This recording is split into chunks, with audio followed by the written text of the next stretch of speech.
तानि सर्वाणि संयम्य तानि सर्वाणि संयम्य तानि सर्वाणि संयम्य तानि सर्वाणि संयम्य युक्त आसीत मत्पर युक्त आसीत मत्पर युक्त आसीत मत्पर युक्त आसीत मत्पर तानि सर्वाणि संयम्य युक्त आसीत मत्पर तानि सर्वाणि संयम्य युक्त आसीत मत्पर तानि सर्वाणि संयम्य युक्त आसीत मत्पर तानि सर्वाणि युक्त आसीत मत्पर वसे हि यसे इन्द्रियाणि वसे यस्य इन्द्रियाणि वसे हि यस्येन्द्रियाणि वसे यस्य इन्द्रियाणि तस्य प्रज्ञा प्रतिष्ठिता तस्य प्रज्ञा प्रतिष्ठिता तस्य प्रज्ञा प्रतिष्ठिता तस्य प्रज्ञा प्रतिष्ठिता वसे हि यस्येन्द्रियाणि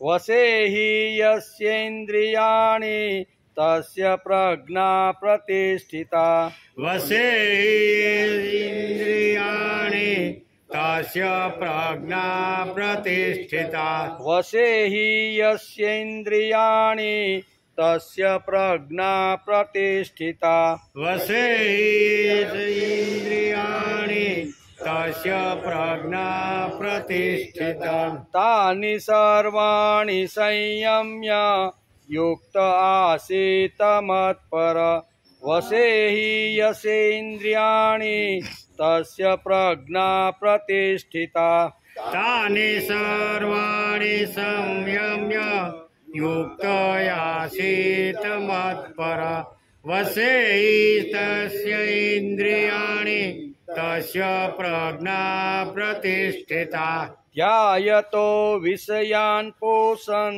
ध्यायतो विषयान् पुंसः ध्यायतो विषयान् पुंस ध्यायन्ते विषयान् पुंसः संगस्तेषुपजायते संगस्तेषुपजायते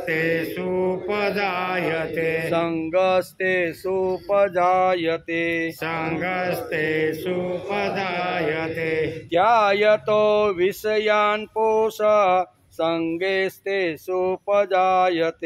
ध्यायतो विषयान् पुंसः संगस्तेषुपजायते ध्यायतो विषयान् पुंस संगस्तेषुपजायते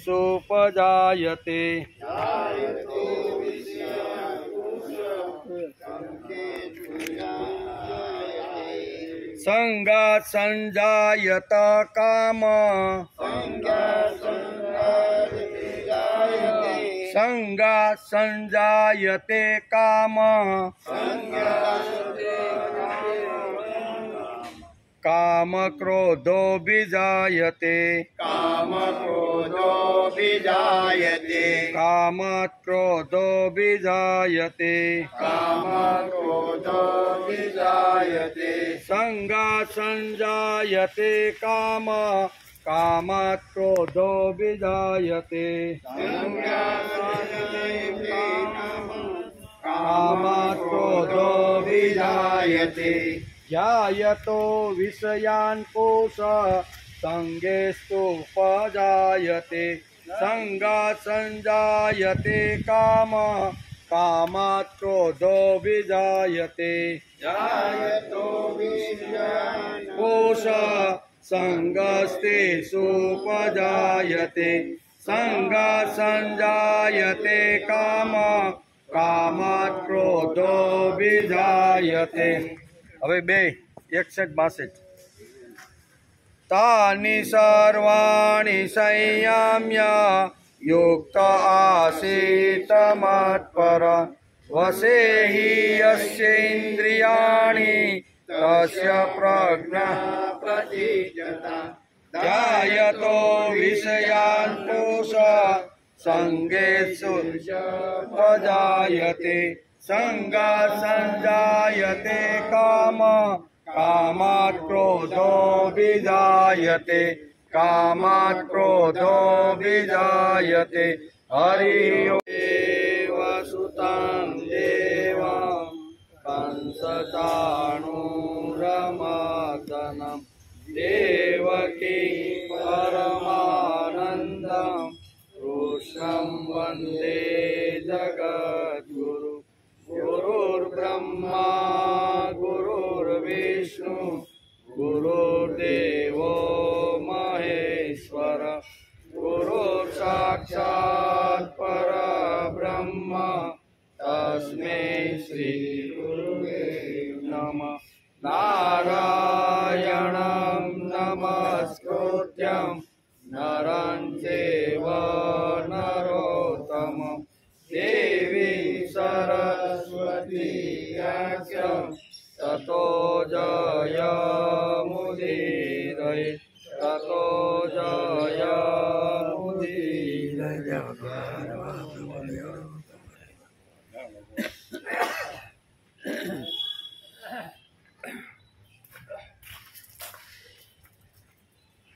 तानि सर्वाणि संयम्य युक्त आसीत् मत्पर वशे हि यशेन्द्रियाणि तस्य प्रज्ञा प्रतिष्ठिते। गई काले આપણે શ્રીમદ ભગવદ્ ગીતાના બીજા અધ્યાયના 60મા શ્લોકને આપણે નમસ્કાર કર્યા। એમાં ચિત્ત પ્રજ્ઞાનું વર્ણન અત્યારે ભગવાન કરી રહ્યા છે। ભગવાનને પ્રશ્ન અર્જુનને પૂછ્યો તો એના લક્ષણો કેવા હોય સ્થિત પ્રજ્ઞાના, તો એનો વિચાર આપણે ઘણા સમયથી કરીએ છીએ। હે કોંતે, આત્મશક્તિનો નાશ ન થવાને લીધે મંથન કરી નાખવાના સ્વભાવની આ ઇન્દ્રિયો યત્ન કરતા બુદ્ધિમાન મનુષ્યના મનને હરી લેશે। શ્રીમદ ભગવદ્ ગીતાના બીજા અધ્યાયના 54મા શ્લોકમાં અર્જુનનો પ્રશ્ન હતો। શું હતો? સ્થિત પ્રજ્ઞની શી કલ્પના છે? સ્થિત પ્રજ્ઞની કલ્પના શું છે? સ્થિત પ્રજ્ઞ કેવી રીતનો બોલે, કેવી રીતનો ચાલે, કેવી રીતનો વ્યવહાર કરે, આ પ્રશ્ન ભગવાનને અર્જુને પૂછ્યો હતો। એનો વિચાર અત્યારે આપણે કરી રહ્યા છીએ। ભગવાન અર્જુને કહે છે કે વિષયમાં આકર્ષકતા, રમણીયતા અને સુંદરતા લાગે ત્યારે જ માણસને એમ થાય કે તેના માટે બધું આપી દે છે। આકર્ષકતા, વિષયો કેવા લાગે? આ 3 વાતો લખી છે। વિષયો આકર્ષક લાગે, રમણીય લાગે અને સુંદરતા લાગે। તેથી ભાગવતની અંદર ધુંધુકારીનું ચરિત્ર વ્યાસે લખ્યું। વિષયો કેવા લાગ્યા એને? એકદમ આકર્ષક। એટલી ધન સંપત્તિ બાપાની હતી, બરોબર ને? પણ છતાંય એ બધી સંપત્તિ વેશ્યાઓની પાછળ એને ખર્ચી। શા માટે? તો કે એને વિષયો એટલા બધા આકર્ષક લાગ્યા હતા, એને બીજું કાંઈ દેખાતું ના। લલનાઓ છે ને, વ્યાસે શબ્દ વાપર્યો છે લનના, એ લનનાઓની પાછળ આ ધુંધુકારી એટલો પાગલ બન્યો કે એના મૃત્યુ સુધી એને વિષયો લઈ ગયા। ક્યાં સુધી? છેલ્લે જ્યારે બધું ધન ખૂટ્યું ને, ત્યારે આ બધી લલનાઓ ભેગી કરીને કહે છે કે ગમે ત્યાંથી તમે ધન તમે લાવો, એમ કોઈ પણ હિસાબે અમને ધન જોઈએ। અને ખરેખર ધુંધુકારી ગયો અને રાજાના જ મહેલમાં એણે ધાડ પાડી અને રાજાનું ધન લૂંટી અને લાવ્યો। લલનાઓને બધી જે શું કહેવાય 5 જે હતી એ બધાને આપ્યું। અને પછી રાતના બધી લલનાઓ વિચાર કરે છે કે આ તો રાજનું ધન છે, અને જો રાજને ખબર પડી જશે તો આપણું તો બધાનું આવી બનશે। એટલે આ વાત ફૂટે નહીં તો શું કરવું પડે? તો કે એક ખાડો ગાળો અને ધુંધુકારીને રાત્રે મારીને એમાં દાટી ગયો। અને એ પણ કર્યું। પણ શા માટે? એક વિષય, જો વિષયની અંદર માણસ જો આસક્ત બની જાય તો કઈ હદ સુધી માણસ પહોંચી જાય છે ને, એનું શ્રીમદ ભાગવતની અંદર વ્યાસે બહુ સરસ રીતે ધુંધુકારીનું ચરિત્ર બતાવી અને સમજાવવાનો પ્રયત્ન કર્યો છે। અહીંયા પણ ભગવાન કહે છે અર્જુનને કે હે અર્જુન, વિષયમાં આકર્ષકતા, રમણીયતા અને સુંદરતા લાગે ત્યારે માણસને એમ લાગે કે તેના માટે હું બધું આપી દઈશ. બધું જેટલું કાંઈ ધૂંધીકારીમાં હતું ને સંપત્તિ બાપની, એ બધી જ એણે આપી દીધી અને પછી ખલાસ થયું તો ચોરીના રવાડે ચડી ગયો. આ બધું ભાગવતમાં બહુ સરસ રીતે વર્ણન આવે છે. જરૂર પડશે તો આત્માને વેચીશ અથવા મારીશ અને જોઈએ તો ભગવાનને પણ વેચી નાખીશ, પણ મને સુખ તો વિષયો તો મને મળવા જોઈએ અને જરૂર પડે તો ભગવાનને પણ વેચીશ, ધનને પણ વેચીશ, શરીરને પણ વેચીશ, પણ મને આ વિષયો તો મળવા જોઈએ. આ હદ સુધી માણસ જ્યારે જાય છે ત્યારે ભગવાન આ શ્લોક સમજાવીને અહીંયા 3 વાતો સમજાવે છે આ શ્લોકમાં. કેવું? એક તો સંયમ, યુક્ત અને મતપર. આ 3 શબ્દો ઉપર ટીક કરવા જેવી છે. એના ઉપર આજે ઊંડો અભ્યાસ કરવા જેવો છે. ભગવાન કહેશે કે હે અર્જુન, કર્મયોગી સાધકે એ સમસ્ત ઇન્દ્રિયોને વશમાં કરીને મારા પરાયણ થઈને બેસું. કેમ કે જે સાધકની ઇન્દ્રિયો વશમાં હોય છે તેની જ બુદ્ધિ સ્થિર થાય. જે ઇન્દ્રિયો માણસને વશમાં એટલે સંયમિત રીતે રાખવાનો માણસે પ્રયત્ન કરવો જોઈએ. એમ અહીંયા બહુ સરસ રીતે આ શ્લોકની અંદર સમજાવવાનો પ્રયત્ન કર્યો છે. દારૂડિયો આપણને આકર્ષક, રમણીય કે સુંદર લાગતો નથી, તેથી તે પાસે આવે તો પણ ગમતો નથી. દારૂડિયો હોય, કોઈ પાન માવા કે બીડી પીતો હોય, એવો માણસ પાસે આવે ને આપણે ગમતો ન હોય તો આપણે એ આકર્ષક લાગતો નથી. એ આકર્ષક ન લાગે. એની અસર આપણા ઉપર કોઈ પડતી નથી. તેનો સંગ આપણને લાગતો નથી. આપણે રોજ ગીતા સાંભળીએ એટલે તેનો સંગ લાગે એવું નથી. રોજ ગીતા આપણે સાંભળી તો એનો સંગ લાગે એવું નથી એમ છે. પરંતુ ગીતામાં આકર્ષકતા, રમણીયતા અને સુંદરતા લાગે, ગીતા મારું સર્વસ્વ છે એમ લાગે ત્યારે જ ગીતાના વિચારો છે એ આપણી અંદર આપણને આકર્ષક લાગવી જોઈએ, ગીતા આપણે સુંદર લાગવી જોઈએ, ગીતા આપણે રમણીય લાગવી જોઈએ. તો રમણીય લાગતી જે ગીતા છે ને એના વિચારો તો આપણા જીવનમાં આવે એમાં કહે લાગે ત્યારે જ ગીતાનો સંગ થયો કહેવાય. ગીતા જેવા બીજા ઘણા ગ્રંથો છે એમાં લાગતું હોય તો ગીતાનો સંગ ન થાય એમ. ઘણીવાર આપણે છે કે આના કરતાં બીજા ઘણા વાંગમય છે તો એનો સંગ થાય નહીં. એકાદ માણસ આખી ગીતા વાંચી કાઢે, કદાચ 18 અધ્યાયો મુખપાઠ કરે, તેને ગીતા ઉપરના ભાષ્ય આવડતું હોય તો પણ તેને ગીતાનો સંગ લાગ્યો એમ ન કહી શકાય.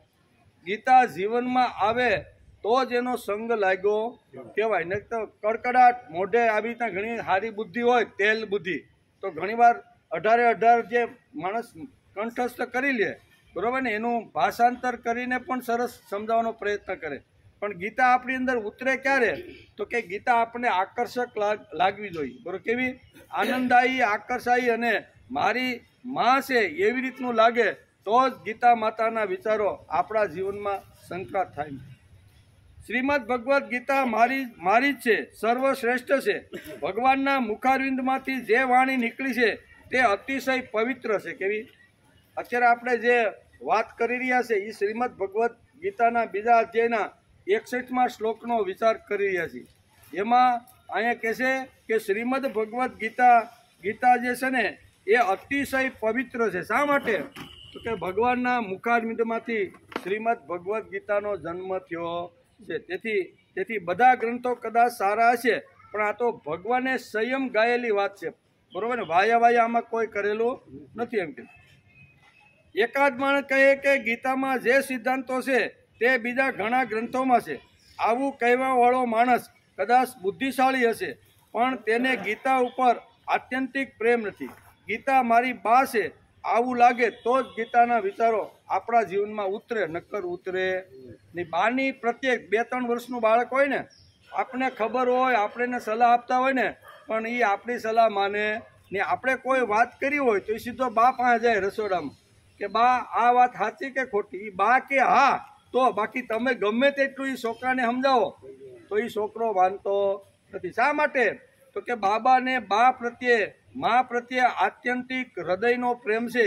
એ બા જે કહે ને એ જ મારા માટે સત્ય છે. હું બા જેટલું કહે એ મારા માટે શક્ય છે. તેથી ગમે તેટલી વાત બાળકને સમજાવવાનો દાદા દાદી અથવા બીજા કોઈ કરે તો એ માનવા તૈયાર, સાંભળેલી વાત સીધો દોડતો બા પાસે પહોંચી જાય અને બાને કહેશે કે બા આ વાત સાચી, ત્યારે થાય કે આ વાત સાચી છે. બરોબર ને? કહેવાનો હતો કે મારી બા છે તેવી બીજી સેંકડો સ્ત્રીઓ હશે, પણ મારી બા તે મારી બા છે. સ્ત્રીઓ તો સેંકડો દુનિયામાં હોય, પણ મારી બા તે મારી બા, એની તોલે કોઈ ન આવે. એનું કારણ મારી બા માટે મને આત્યંતિક પ્રેમ છે. આપણને ગીતામાં આવી આત્મીયતા લાગે ત્યારે શ્રીમદ ભગવદ્ ગીતાનો સંગ થયો એમ કહેવાય.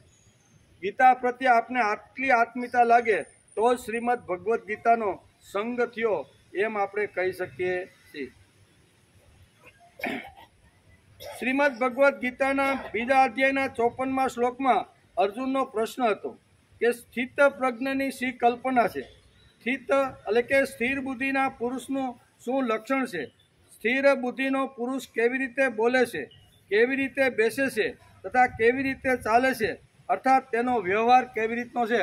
આટલા પ્રશ્નો અર્જુને 54મા શ્લોકની અંદર પૂછ્યા છે અને એ વાતનો વિચાર આપણે કરતા રહેલા છીએ.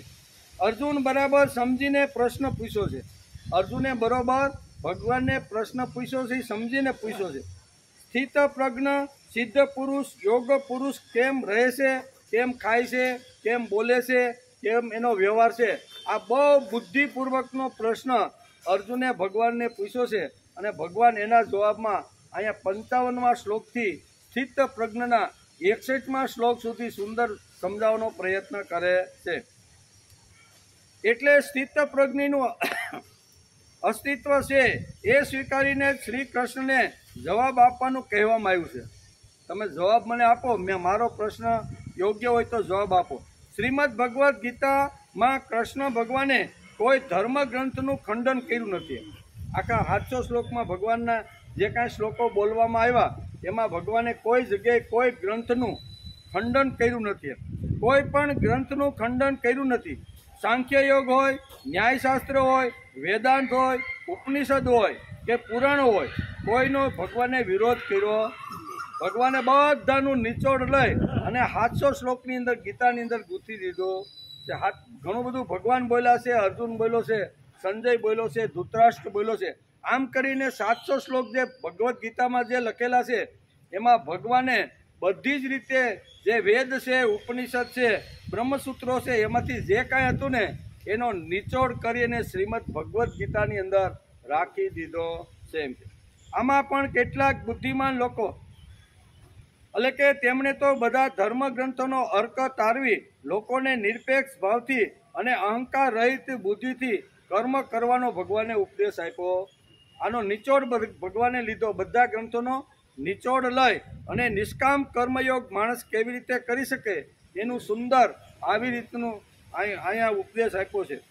આમાં પણ કેટલાક બુદ્ધિમાન લોકો ભેદભાવ પાડે છે. કોઈ કહે છે કે ગીતા કર્મવાદની હિમાયત કરે છે, કોઈ કહે છે કે શ્રીમદ ભગવદ્ ગીતા જ્ઞાનવાદની હિમાયત કરે છે. કોઈ કે જ્ઞાનવાદ છે, કોઈ કે કર્મવાદ છે. ભગવાને બંનેનો સમન્વય સમજાવ્યો. જ્ઞાનની પણ એટલી જરૂરિયાત છે, કર્મની પણ એટલી જરૂરિયાત છે. બંનેનો સમન્વય શ્રીમદ ભગવદ્ ગીતામાં ભગવાને અર્જુનને સમજાવ્યો છે. શ્રી કૃષ્ણ ભગવાન કહે છે કે આ બંને માન્યતાઓ એકાંતિક છે. ખાલી જ્ઞાન નહીં અને ખાલી કર્મ નહીં, બંનેની જરૂરિયાત છે. એક હોય તો એકાંતિક કહેવાય. બંનેને કર્મવાદની હિમાયત કરી છે પણ નિવૃત્તિવાદનું ખંડન નથી કર્યું. નિવૃત્તિ પણ એટલી જરૂર છે, કર્મ પણ એટલો જરૂરી છે. એમ કે માનવ જાતિના વિકાસ માટે બંનેની આવશ્યકતા છે એમ શ્રીમદ ભગવદ્ ગીતામાં ભગવાને અર્જુનને સમજાવ્યું. પ્રવૃત્તિ પણ જરૂરી છે, નિવૃત્તિ પણ જરૂરી છે, કર્મયોગ પણ જરૂર છે અને જ્ઞાન યોગ પણ જરૂરી છે. અહીંયા કોઈ દી એક તરફ ભગવાને કોઈ વાત કીધી નથી. જીવનની અંદર જેમને વિકાસ કરવાનો છે, આધ્યાત્મિક વિકાસ હોય, ભૌતિક વિકાસ હોય, સાંસ્કૃતિક અને આવી રીતનો બૌદ્ધિક વિકાસ હોય તો એના માટે સમન્વય ખૂબ જ અગત્યનો છે. તેથી અહીંયા સંયમ્ય શબ્દ ભગવાને વાપર્યો છે. માનવ જાતિના વિકાસ માટે બંનેની આવશ્યકતા છે. શ્રી કૃષ્ણ તો કહે છે કે નિરપેક્ષ ભાવે કર્મ કરે તે સંન્યાસી. આ સંન્યાસીની અને કર્મયોગની વ્યાખ્યા ભગવાને બહુ સરસ રીતે શ્રીમદ ભગવદ્ ગીતાની અંદર આપી છે. ભગવાન કહે છે કે નિરપેક્ષ ભાવે કર્મ કરે તે સંન્યાસી અને ફલેસા રહિત સામ્ય દ્રષ્ટિથી કર્મ કરે તે કર્મયોગી. હવે આમાં ક્યાં ભગવાને ભેદ પાડ્યો? ભેદ તો આપણા અહીંયા બધાએ અલગ અલગ ઊભો કરી દીધો છે. ભગવાન એકદમ સરળ સીધી રીતે આપણને અહીંયા સુધી પહોંચાડવાનો પ્રયત્ન કરે. કર્મ તો દરેકે કરવાનું જ છે. કર્મ કર્યા વગર કોઈ માણસ રહી શકવાનો નથી, કર્મ વગરનો. તેથી ભગવાન કહે છે સાંખ્ય યોગો પૃથક બાલા પ્રવાદંતી ન પંડિતા. કર્મવાદ અને સંન્યાસ વચ્ચે ભેદ પાડનારો બાળક બુદ્ધિના છે. કેવા? આની બેની વચ્ચે જે ભેદ પાડે ને એ બાળક બુદ્ધિના છે. પણ ખરી વાત તો એમ છે કે જેવી જેની બુદ્ધિ તેવી તેની દ્રષ્ટિ હોય છે. એમ ભગવાન બહુ સરસ રીતે આ શ્લોકની અંદર સમજાવવામાં કહે છે. તેથી અહીંયા 61મા શ્લોકમાં અહીંયા 3 વાતો ભગવાન આપને સમજાવે છે. કઈ? તાની સર્વાણી સંયમ્ય યુક્ત આસીત મત્પર વસેહિ યસેન્દ્રિયાણી ત્રસ્ય પ્રજ્ઞા પ્રતિષ્ઠિતા. યુક્ત એટલે કર્મયોગી સાધક, તાની એટલે એ, સર્વાણી એટલે સમસ્ત ઇન્દ્રિયોને, સંયમ્ય એટલે વશમાં કરીને, મત્પર એટલે મારા પરાય, બધી ઇન્દ્રિયોને સંયમિત કરી અને મારી અંદર ભગવાન પોતે અર્જુનને સમજાવે છે કે મારી અંદર જે સ્થિર કરે છે અથવા મારી અંદર જે પરાયણ થઈને રહે છે. આસિત એટલે બેસવું, હિ એટલે કેમ કે, યસ્ય એટલે જે સાધકની, ઇન્દ્રિયાણી એટલે ઇન્દ્રિયો, વશે એટલે વશમાં હોય છે, તસ્ય એટલે તેની જ, તેની જ ઉપર ભાર દીધો છે, પ્રજ્ઞા એટલે બુદ્ધિ અને પ્રતિષ્ઠિત એટલે સ્થિર થાય. બધી જ ઇન્દ્રિયોને સંયમિત કરી અને મારા પરાયણ જેણે કરી લીધું છે એ જ માણસની બુદ્ધિ સ્થિર કહેવામાં. તસ્ય પ્રજ્ઞા પ્રતિષ્ઠિત, આ શબ્દ અહીં વાપરવામાં આવ્યો. એની જ બુદ્ધિ સ્થિર છે, બીજાની કોઈની નહીં. સંયમનો મહત્વ આ શ્લોકની અંદર ભગવાન આપને સમજાવે છે. કર્મયોગી સાધકે એ સમસ્ત ઇન્દ્રિયોને વશમાં કરીને મારા પરાયણ થઈને બેસવું. કેમ કે જે સાધકની ઇન્દ્રિયો વશમાં હોય છે તેની જ બુદ્ધિ સ્થિર થાય. બેસવું કેવી રીતે? પ્રશ્ન એક હતો ને કે સ્થિત પ્રજ્ઞ બેસે છે કેવી રીતે?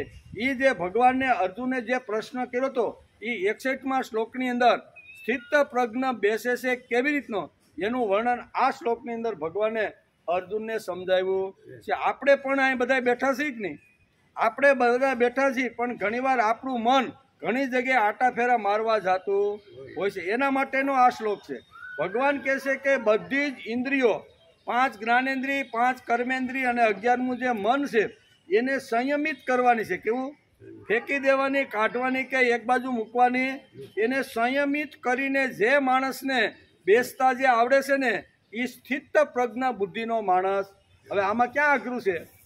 આપણે 2 કલાક માટે બધું છોડતા માણસને આવડવું. આમાં અઘરી ભક્તિ કોઈ અઘરી વસ્તુ છે જ નહીં. એમ કે માણસ જે કર્મ કરતો હોય એ વખતે એ જ કર્મની અંદર પોતાનું મન, પોતાની બુદ્ધિ, પોતાની ઇન્દ્રિયોને સંયમિત કરી અને એની જ અંદર એને લગાડવાનો પ્રયત્ન કરવો જોઈએ. બેઠા હોય આપણે ખુરશી ઉપર, કારણ કે પ્રશ્ન છે એ બેસે છે કેવી રીતનો? બેઠો તો હોય ફર્સ્ટ ક્લાસ, સારી રીતે, નવા ઉજળા કપડાં પહેરીને, માથે પાઘડી બાગડી રાખીને, બરોબર. પણ મન જો કોઈ ઠેકાણે જો ફરતું હોય ને તો અહીં ગીતાકાર લાલ લાઈટ બતાવે છે કે એ કદાચ ખુરશી ઉપર બેઠો છે, સારી રીતે સાંભળતો છે, પણ એનું મન અત્યારે કોઈ જગ્યાએ જઈને અથડાતું રહેલું છે. એટલે બધી જ ઇન્દ્રિયોને સંયમ કરી અને માણસને કોઈ જે કામ કરતો હોય એના ઉપર એને બેસતા આવડવું. પછી ભૌતિક હોય, આધ્યાત્મિક હોય કે આધિદૈવિક કોઈ પણ કર્મ આપણે જો કરીને તો એની અંદર બધી જ ઇન્દ્રિયોને બાજુમાં રાખી અને સંયમિત કરીને એકાગ્ર થઈ અને માણસ જો બેસે ને તો એને સ્થિત તસ્ય પ્રજ્ઞા પ્રતિષ્ઠિત, આ શબ્દ વાપરો. એની જ બુદ્ધિ સ્થિર છે ને એને સ્થિત પ્રજ્ઞ કે યોગી કહેવામાં આવે છે. ખાલી કપડાં બદલે એટલે યોગી નહીં. એમ સફેદ કપડાં કાઢી લે અને 2 રૂપિયાની ભગવા કલરનો પડકી લઈ આવે અને રંગી નાખે એટલે આ ભાઈ થઈ ગયા યોગી. યોગી એમ થવાતું કપડાં બદલવાથી યોગી થવાય નહીં. માણસનું મન, માણસની બુદ્ધિ, માણસની ઇન્દ્રિયો આને સંયમિત કરતા જે શીખી જાય છે ને એને યોગી કહેવામાં આવે છે. તેથી ભગવાને બહુ સરસ અહીં શબ્દો આવ્યો, તાની સર્વાણી સંયમ યુક્ત આશિત મતપર. બહુ 3 શબ્દો ઉપર અહીંયા ભગવાને ભાર આપ્યો છે. ભગવાન કહે છે જે બળપૂર્વક મનનું હરણ કરવા વાળી ઇન્દ્રિયો છે તે બધીને વશમાં કરીને અર્થાત સજાગતા પૂર્વક તેઓને કદી પણ વિષયોમાં વિચલિત નહીં થવા દઈને એટલે કે સ્વયં મારા પરાયણ થઈ જવું. એમ કે બધી જ ઇન્દ્રિયોને ગમે ત્યાં ન દોડાવતા બધી જ ઇન્દ્રિયોને સંયમિત કરી અને મારા પરાયણ થઈ જવું. કે જ્યારે સાધક ઇન્દ્રિયોને વશમાં કરે છે ત્યારે તેમના મનમાં પોતાના બળનું અભિમાન રહે છે કે મેં ઇન્દ્રિયોને પોતાના વશમાં કરી લીધી છે. આ અભિમાન સાધકને ઉન્નત નથી થવા દેતું અને તેને ભગવાનથી વિમુખ કરાવી દેશે. તેથી આ શ્લોકની અંદર આશિત મત પર રાખ્યું છે. સાધકને લાગે કે મારા જેવો કોઈ સાધક નથી, હું સવારમાં 2 કલાક સુધી અહીંયા બધું જ છોડીને ભગવાનની સામે બેસું છું. આવું જો સાધકને લાગતું હોય ને તો ભગવાન કહે છે એ સૂક્ષ્મ અહંકાર છે. એ સૂક્ષ્મ અહંકારને પણ તોડવાનો પ્રયત્ન માણસે કરવો જોઈએ એમ કે. તેથી અહીંયા યુક્ત આશિત મતપર શબ્દ ભગવાને વાપર્યો છે. ઇન્દ્રિયોનું સંયમન કરવામાં કદી પણ પોતાના બળનું અભિમાન ન કરવું. મને ભગવાને જ્ઞાન શક્તિ આપી છે, મને ભગવાને કર્મ શક્તિ આપી છે. જ્ઞાન અને કર્મ શક્તિ બેના દ્વારે બે શક્તિઓ દ્વારે હું ભગવાનની સામે બેસી શકું છું 2-2 કલાક. આવું અભિમાન પણ રાખવું જોઈએ નહીં. બંને જે કામ કરવાના જે સાધનો છે ને એ સાધનોનું માણસે અભિમાન રાખવું જોઈએ. એ સાધનો છે બરોબર, તો એના કરતાં એક આગળની શક્તિ અહીંયા આ શ્લોકની અંદર અહીંયા બતાવવાનો પ્રયત્ન કરે છે. અને એ શક્તિને વાસુદેવ શક્તિ કે ગમે તેટલું જ્ઞાનની ટોચ ઉપર ગયેલો માણસ પણ પડી શકે છે. એ આપણે ગઈકાલે જોતા હતા. ટોચની ઘણા બધા ઋષિઓ લપસી પડ્યા છે બરોબર. ઘણા બધા આવી રીતના તુલસીદાસની વાત કરો ને, હમણાં 500-600 વર્ષ બરોબર, એ કામની અંદર મોહની અંદર એટલો લપસી પડ્યો હતો ને તો એક દિવસ ઘેરે તાળું જોયું, ભાઈ ગયા છે હાથમાં પોથી લઈને કાંઈ પંડિતાઈ કરવા, અને આવીને જોવે છે તો રત્નાવલી ઘેરે મળતી નથી. આટલો કામની અંદર આસક્ત બનેલો તુલસી એ વરસતા વરસાદની અંદર નીકળ્યો કે મારી પત્ની એના વગર એક ક્ષણ પણ હું રહી શકું. આટલો કામનાની અંદર વાસનાની અંદર જીવ જે આસક્ત બને છે અને ધસમસતા પ્રવાહની અંદર વરસાદ ચાલુ છે અને નદીની અંદર ઘણું બધું પૂર આવેલું છે અને એને થાય છે કે આ સરસ મજાનો ત્રાપો છે, ત્રાપા ઉપર બેસીને સામે કિનારે મારા સસરાની ઘેરે પહોંચી જાઉં. એમ કરીને ત્રાપા ઉપર બેસી અને આ તુલસીદાસ સામે કિનારે આવે છે. પછી રાતનો સમય હોય છે એટલે કોઈ બીજાને ઉઠાડાય તો નહીં, બીજાની ઊંઘ ડિસ્ટર્બ કરે એટલી એની સમજણ તુલસીદાસને પાકી હતી. એમ પણ રત્નાવલી એક અટારી ઉપર કદાચ મારી રાહ જોઈને બેઠી હશે, કારણ કે હું ઘેરે આવીશ ને ત્યારે એ મારા વગર રહી શકશે.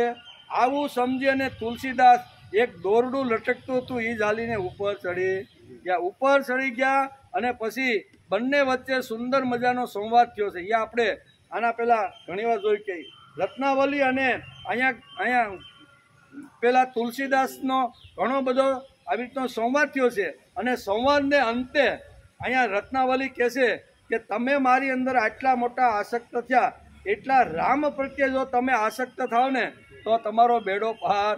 આ એક જ જે શિનગારી હતી, એક જ જે શબ્દ હતો ને છેલ્લો શબ્દ, એ તુલસીદાસના હૃદયની અંદર એકદમ અહીંયા જેમ શીરો ઉતરે ને એમ ઉતરી ગયો. ભલે મારી પત્ની છે પણ વાત તો 100% હાથી છે. આ હાડ માંસના લોસાની અંદર હું અત્યારે પડ્યો છું. કેવા ધીક ધીક ऐसे પ્રેમ કો કહા કહું મેં નાથ, અસ્થિ શર્મ મમમય દેહ, તામે જૈસી પ્રીતિ. રામ પ્રત્યે પ્રીતિ હોય તો ભવ ભય ભગવાનની સાથે તમારો સંબંધ.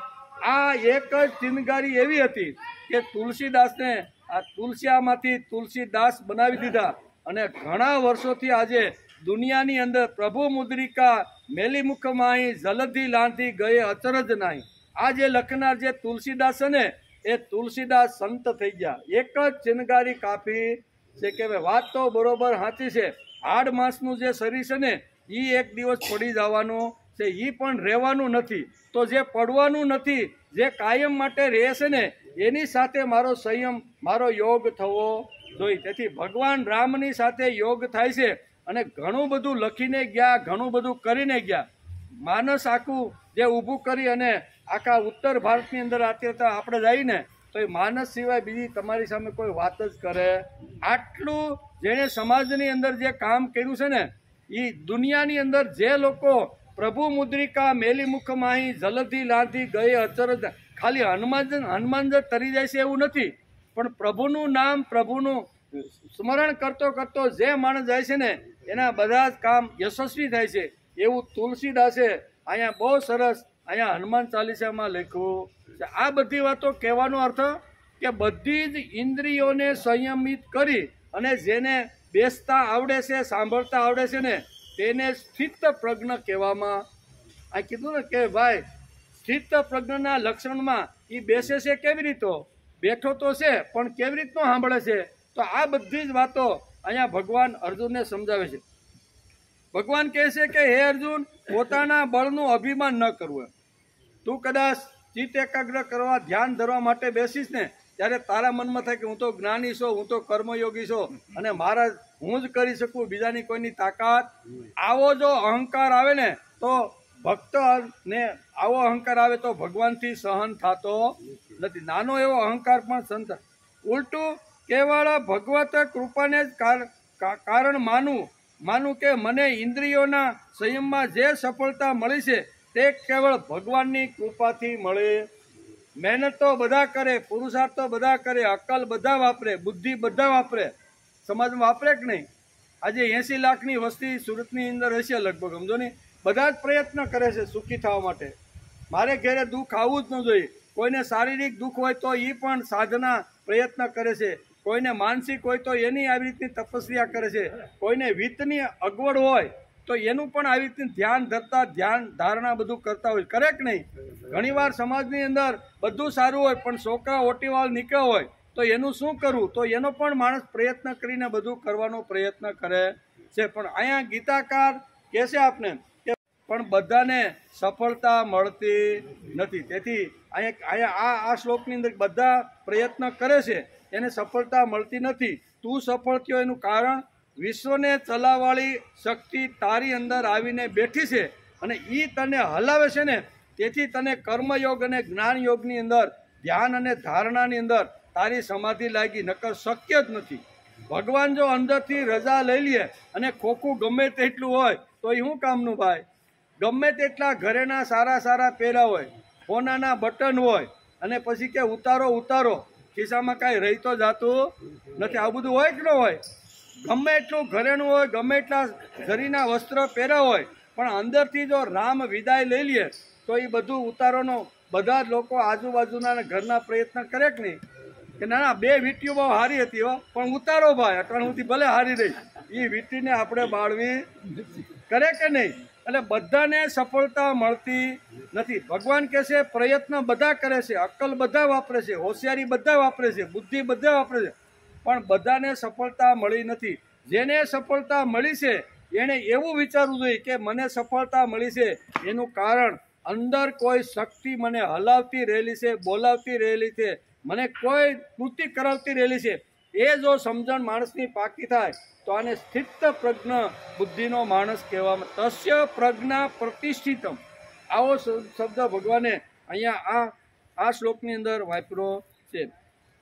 ભગવત કૃપાના કારણે માનવું મને ઇન્દ્રિયોના સંયમમાં જે સફળતા મળી છે તે કેવળ ભગવાનની કૃપાથી જ મળી છે.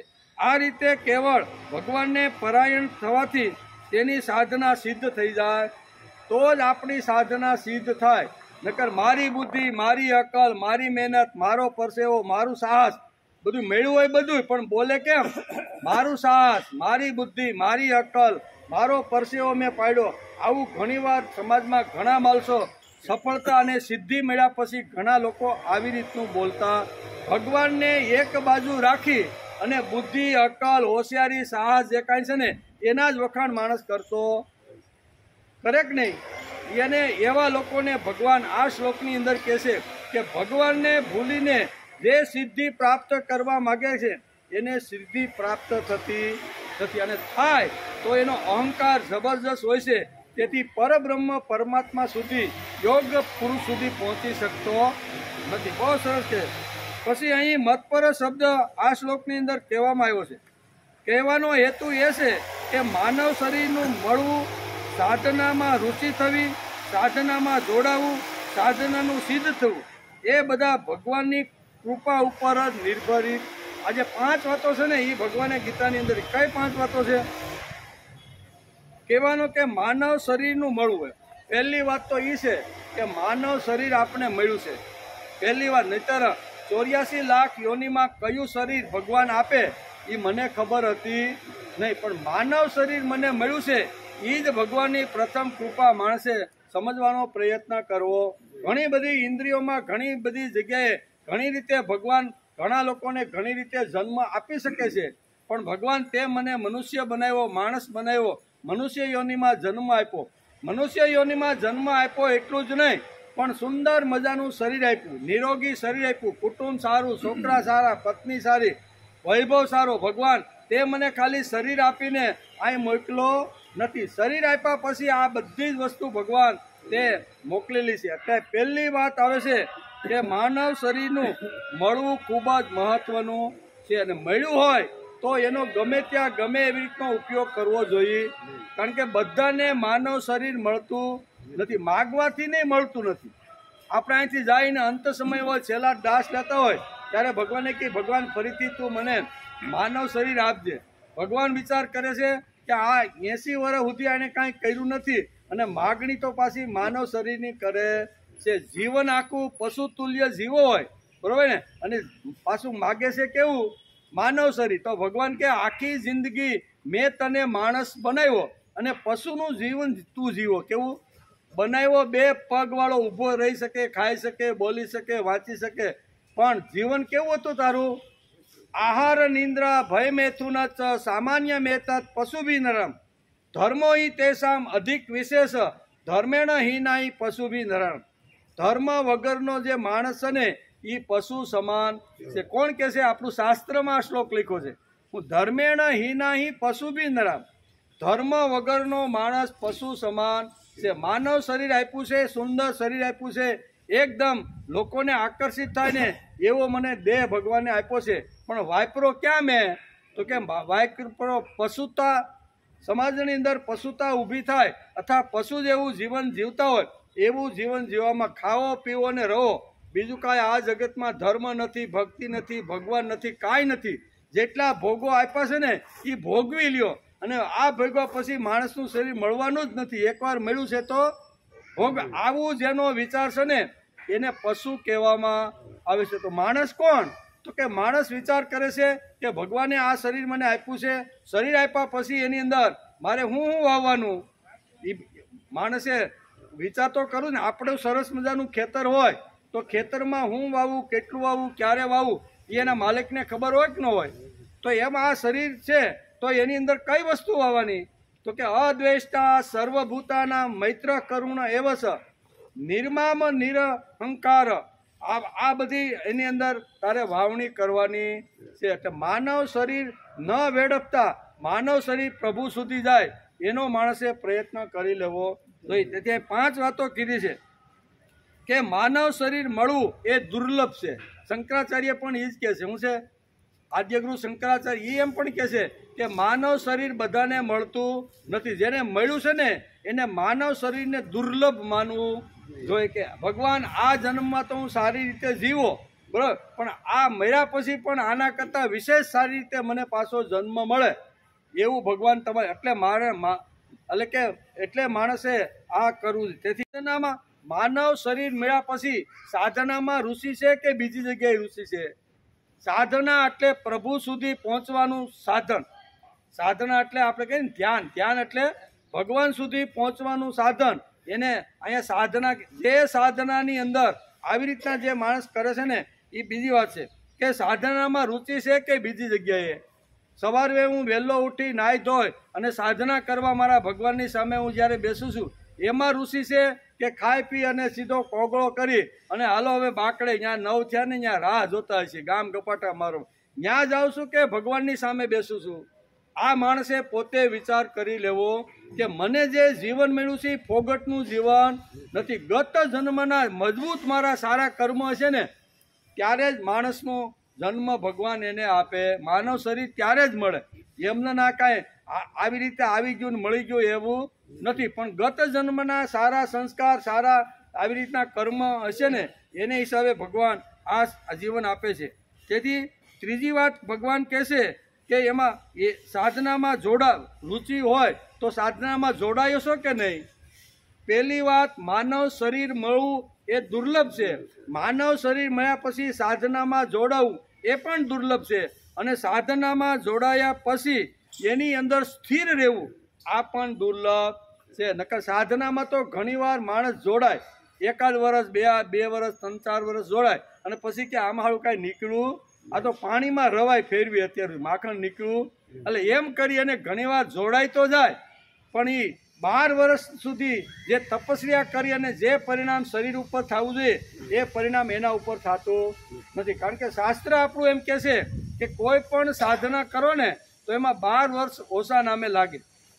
કોઈ પણ પછી ભૌતિક હોય, આધિભૌતિક હોય, આધિદેવિક હોય, સાંસ્કૃતિક હોય, ધાર્મિક હોય, નૈતિક હોય, કોઈ પણ સાધના માટે માણસ જ્યારે પ્રયત્નશીલ બને છે ને ત્યારે એના માટે 12 વર્ષ ઓછા નામે. કેટલા? તેથી તો મહાભારત આપણે ખોલીએ અને મહાભારતનું પહેલું પાનું ખોલીને ત્યારે નૈમિષારણ્યનું વર્ણન કરવામાં આવ્યું. નૈમિષારણ્યમાં વર્ણન કરતા વેદવ્યાસ મહાભારતના પ્રથમ વાત લખે છે કે અહીંયા 88,000 ઋષિઓ નૈમિષારણ્યમાં ભેગા થયા છે. એમાં જે મુખ્ય જે હતા ને એ કેવા હતા? સૌનક ઋષિ. એ સૌનક ઋષિ એના વડા હતા. એમણે પહેલે જ દિવસે બધા ઋષિઓને કીધું કે આપણે 12 વર્ષ સુધીની આ સાધના કરવાની.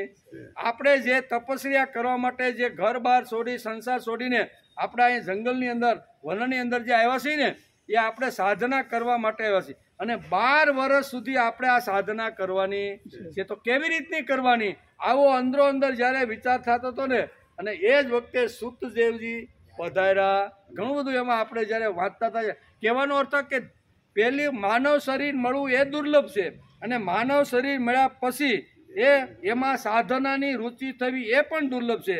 અને સાધનાની રુચિ થઈ જાય અને એની અંદર 12 વર્ષ સુધી જોડાઈ રહેવું એ પણ દુર્લભ છે. પછી સાધનાનું સિદ્ધ સુધી પહોંચવું. સાધના 12 વર્ષ સુધી જોડાઈ ગયા પણ એ સાધના એને સિદ્ધ પુરુષ સુધી પહોંચી જાય. આને કહેવાય સ્થિત પ્રજ્ઞ. સ્થિત પ્રજ્ઞ એટલે કોઈ હાથ મૂકી દીધો, કોઈ આશીર્વાદ આપી દીધા કે જા તને વૈકુંઠ મળી જાય, જા તને સ્વર્ગલોક મળી જાય, જા તને અક્ષરધામ મળી જાય, હવે તારે કાંઈ પ્રયત્ન કરવાનો તો એમ કાંઈ મળતું નથી. આ 5 સાધનો, 5 વાત શ્રીમદ ભગવદ્ ગીતાની અંદર અહીંયા 61મા શ્લોકમાં ભગવાન અર્જુને મત પરત મારા પરાયણ થઈ જાય ને મારા પરાયણ થવાનું હોય ને તો આ 5 વાતો જોઈ. ભગવાન પાસે પહોંચવા માટે, ભગવાનના ચરણમાં જવા માટે. અને ભગવાન કેવો જોઈએ કે યો મદ ભક્ત સમે પ્રિય. ખાલી આપણે એમ કે ભગવાન મને તમારા ઉપર પ્રેમ છે, હું બધું છોડીને તમારી પાસે આવ્યો છું, પણ ભગવાન જ્યાં સુધી ન કે તું મને પ્રિય છે ત્યાં સુધી બધી સાધના ખલાસ. એ કોઈ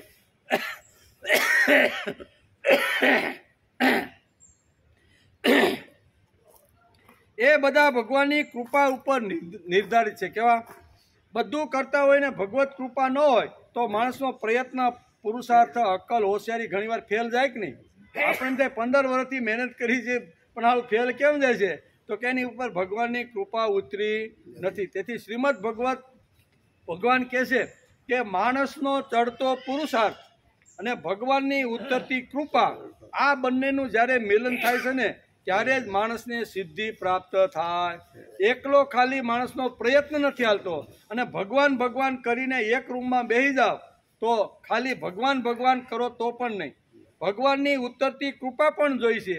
અને મારો જબરજસ્ત જેમ તુલસીદાસે 1% રત્નાવલીએ કીધી અને એને અંદર ચિનગારી લાગી ગઈ, બધું છોડીને ગંગાના પવિત્ર કિનારા ઉપર આવી ગયા. આજે ઘણા વર્ષો પછી પણ આજે લોકો એને યાદ કરે કે નહીં?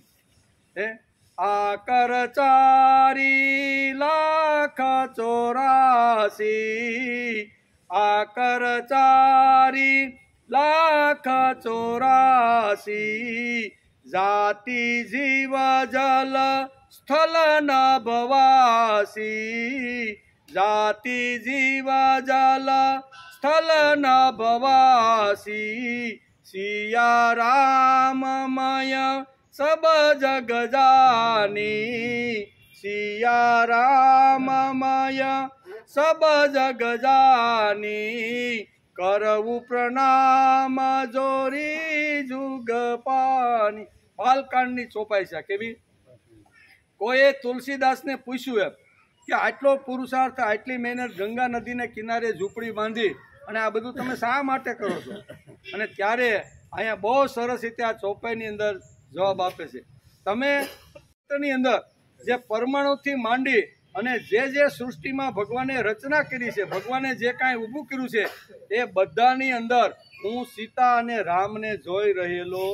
સિયા રામમય સબ જગ જાની. આ જગતની અંદર મને બધે કણ કણની અંદર મને મારો રામ અને મને મારી સીતા દેખાઈ રહ્યા. તેથી હું 2 હાથ જોડીને પ્રણામ કરું છું. આ કીધું ને કે તમે આ બધાને હું આ ખહુરિયા જેવાને પરિણામ કરો છો. એ ખહુરિયાને હું પરિણામ કરતો નથી, પણ ખહુરિયાની અંદર જે ભગવાન જે બેઠો છે ને, સિયા રામમય સબ જગ, એની અંદર જે સીતારામ જે બેઠો છે ને એને હું 2 હાથ જોડીને નમસ્કાર કરું. કોણ કે છે? તુલસીદાસ જેવા મહાન સંતા લખીને ગયા. ઘણું બધું છે, ઘણી બધી ચોપાઈઓ છે, પણ એમાં જાવું તો આપણો વિષય પાછો અધૂરો રહે. કહેવાનો અર્થ કે આ બધી વાતો માનવ શરીર મળવું, માનવ શરીર મળ્યા પછી એમાં રુચિ થવી અને રુચિ થયા પછી સાધનામાં જોડાવું અને સાધના પૂરી થાય ત્યારે સિદ્ધ પુરુષ સુધી પહોંચવું ને, આની અંદર ભગવાનની કૃપા વગર આ વાતો શક્ય નથી. અહીંયા સુધી પહોંચવા માટે પણ ભગવાન એટલે મતપર શબ્દ વાપર્યો છે. હું યુક્ત આશિત મતપર. મતપર એટલે મારી અંદર તું પરાયણ થે, મારી અંદર તું બધું સોંપી દે, પછી બાકીની જવાબદારી હું તારી ઉપાડી લઉં છું, એમ ભગવાન કહે છે. ટાઈમ થઈ ગયો તો પ્રાર્થના શું કહેવાય, પાણી પી લઈએ આપણે બીજું. હા,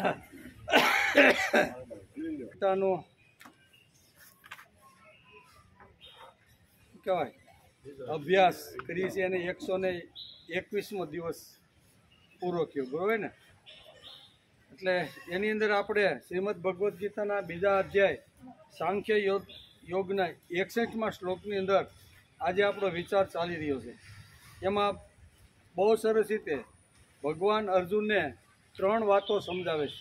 કારણ કે સ્થિત પ્રજ્ઞની ટોચની સ્થિતિ ઉપર બેઠેલો પુરુષ કેવો હોય, એના લક્ષણો કેવા હોય, એ બેસે કેવી રીતે, ખાય કેવી રીતે, ચાલે કેવી રીતે અને વ્યવહાર કેવી રીતે, આ પ્રશ્ન અર્જુને 54મા શ્લોકની અંદર પૂછ્યા છે. અને એના જવાબની અંદર ભગવાન અત્યારે આ બધી વાતો એને સમજાવે છે. એમાં આપણે 61મા શ્લોકમાં ભગવાન કહે છે, તાની સર્વાણી સંયમ્ય યુક્ત આસીત મત્પર વસેહિ યસ્યેન્દ્રિયાણિ તસ્ય પ્રજ્ઞા પ્રતિષ્ઠિતા. કર્મયોગી સાધકે એ સમસ્ત ઇન્દ્રિયોને વશમાં કરીને મારા પરાયણ થઈને બેસવું. એવું ભગવાન પરાયણ થઈને બેસવું. કેમ કે જે સાધકની ઇન્દ્રિયો વશમાં હોય છે તેની જ બુદ્ધિ સ્થિર કહેવાય. જે સાધકની બુદ્ધિ આવી રીતની વશમાં હોય છે તેની બુદ્ધિને સ્થિર કહેવામાં આવે. એનો અભ્યાસ અત્યારે આપણે ચાલે છે. અહીંયા ભગવાન અર્જુનને કહે છે કે ભગવાન પરાયણ પહેલાં તો બનવું. ભગવાન પરાયણ બનવાનું તાત્પર્ય એ છે કે કેવળ ભગવાનમાં જ મહત્ત્વ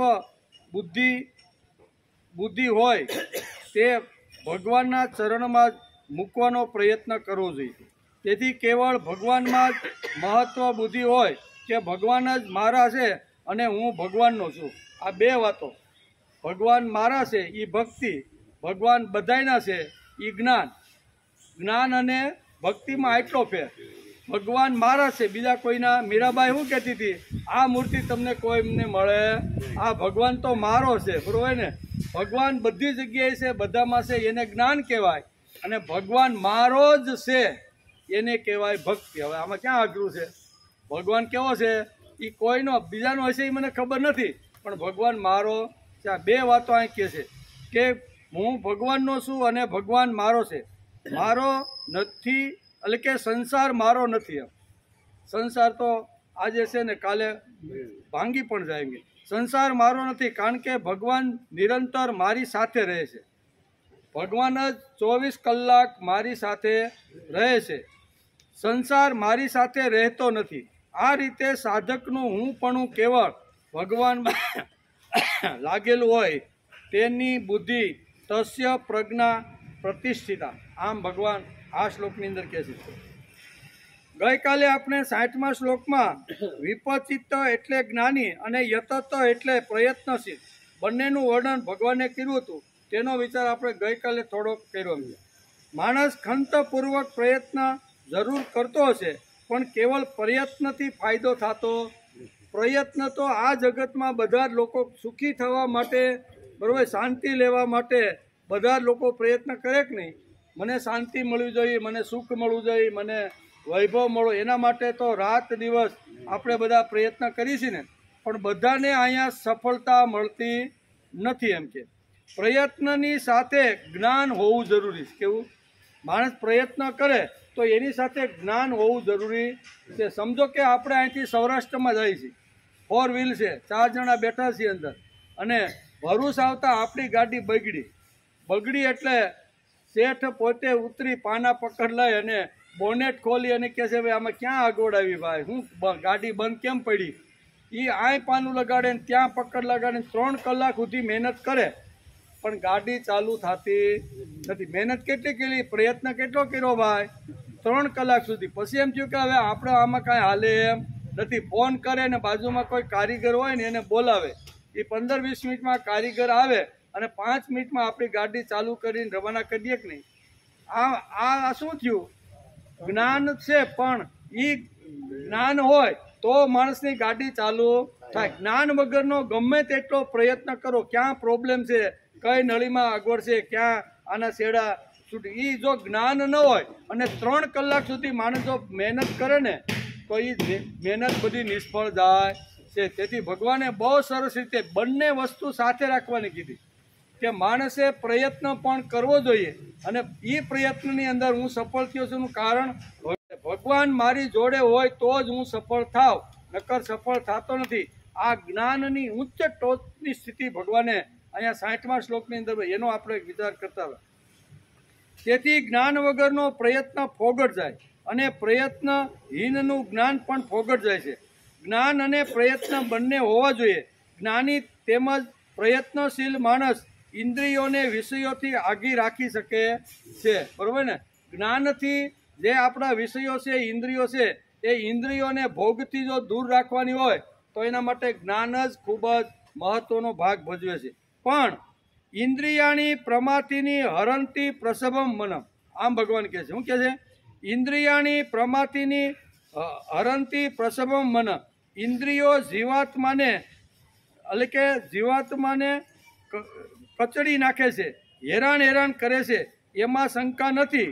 પણ માણસે સંયમિત રીતે ઇન્દ્રિય ઉપર કંટ્રોલ કરી અને મનને કાબૂમાં રાખવાનો પ્રયત્ન કરવો. મન જેનું કાબૂમાં છે, પછી ઇન્દ્રિયો ગમે તેટલી દોડધામ કરે, વિષયો ગમે તેટલા આડાઅવળા આવી અને જોઈને, તો મન જો માણસનું પાવરફુલ હશે, મજબૂત હશે ને, તો ઇન્દ્રિયો કે એને ભોગો કાંઈ કરી શકવાના નથી. તેથી અહીં કહે છે પરિણામે સાધક નિરાશ થઈ જશે. તેથી ભગવાન 61મા શ્લોકમાં એક યુક્તિ બતાવે છે. ઘણીવાર માણસ કર્મયોગ કરે અને જ્ઞાનયોગ પણ કરે. બંને સિદ્ધિ એને પ્રાપ્ત કરી લીધી છે. બંને સિદ્ધિ પ્રાપ્ત કર્યા પછી પણ એને સ્થિત પ્રજ્ઞનું દર્શન થતું નથી. એટલે ઘણીવાર લોકો કે તમે આટલે સુધી પહોંચ્યા છો છતાંય તમને આવું કેમ છે? ત્યારે માણસ ઘણીવાર નિરાશ થઈ જાય.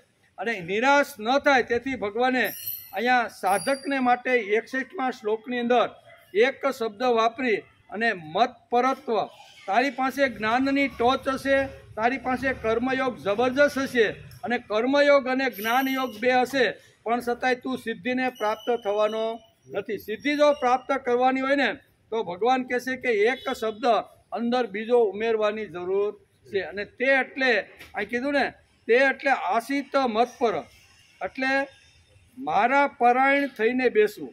આશિત મત પરાયણ, તું જે ખુરશી ઉપર બેઠો છે, જે જગ્યાએ બેઠો છો ને, એમાં મારા પરાયણ થઈને જો તું બેસીશ ને તો આ બે વાતો તને અગવડમાં નાખશે નહીં, નહીતર અગવડ આવવાની ઘણી બધી શક્યતાઓ છે. તેથી કહે છે, તેથી તાની સર્વાણી સંયમ્ય, તારામાં જેટલી શક્તિ છે તે વાપરીને તું ઇન્દ્રિયોને સંયમમાં રાખ. શું કહે છે? ભગવાને તને જે શક્તિ આપી છે એ શક્તિનો ઉપયોગ કરી અને મારી જે 5 જ્ઞાનેન્દ્રિય, 5 કર્મેન્દ્રિય, 11મું મન છે ને, એને સંયમમાં તું રાખ. પહેલાં એ સંયમ રાખતા રાખતા કદાચ જો આ બધી શક્તિ તારી ખૂટી જશે તો પછી હું મદદ માટે, પણ તું કાંઈ કરે જ નહીં, વાપરે જ નહીં, તો હું એવો કાંઈ નવરો નથી કે આવીને તને મદદ કરવું. તેથી ભગવાન તાની સર્વાણી સંયમ્ય આ શ્લોકની અંદર વાપરે છે.